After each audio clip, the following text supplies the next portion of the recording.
महामानव डॉक्टर बाबासाहेब आंबेडकर यांची जयंती त्यानिमित्त त्यांना विनम्र अभिवादन।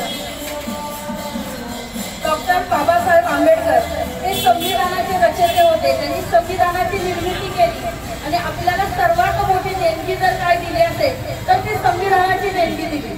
आज त्याच संविधानाच्या विषयावर म्हणजे डॉक्टर बाबासाहेब आंबेडकर यांना महामानव का म्हणत असतील तर संविधानातील कलम 21 म्हणजे या भारतीयांना जगण्याचा पण ते जगणं कसं पाहिजे तर ते जगणं सन्मानाने जगण्याचा अधिकार कलम 21 मध्ये संविधानाच्या कलम 21 मध्ये डॉक्टर बाबासाहेब आंबेडकरांनी दिला।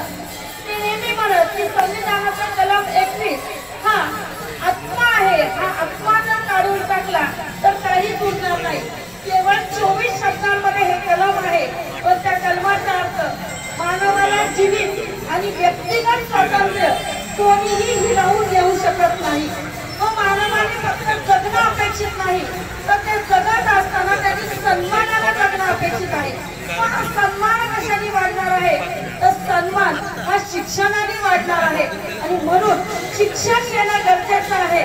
माणूस शिकला तर तो जगणारा त्याला सन्मान प्राप्त होईल। गोलपीठ आहे नामदेव ढसाळांचा काव्यसंग्रह आहे त्याच्यामध्ये त्यांनी म्हटलं होतं बरं झालो शिकलो नसतो म्हणजे असल्या इंग्लंड असल्या नसत्या बरं होतो नर्मदेचा गोटा असा असल्या इंग्लंड असल्या नसता। माणूस शिक्षण घेतला की त्याला आपल्या हक्कांची आपल्या कर्तव्याची आणि आपल्या अधिकाराची जाणीव होती आणि म्हणून डॉक्टर बाबासाहेब आंबेडकरांनी सन्मानाने जगता यावं म्हणून शिक्षणाचा अधिकार दिला। आज हे सांगण्याचा गोष्ट म्हणजे आत्ताचा महिना जो आहे त्या महिन्यामध्ये तुम्हाला अनेक जण प्रश्न विचारतील आरटीईचे फॉर्म भरायचे आहेत। हा जो प्रश्न आहे आरटीई म्हणजे राईट टू एज्युकेशन शिक्षणाचा अधिकार हा आपल्याला या संविधानाने मिळाला।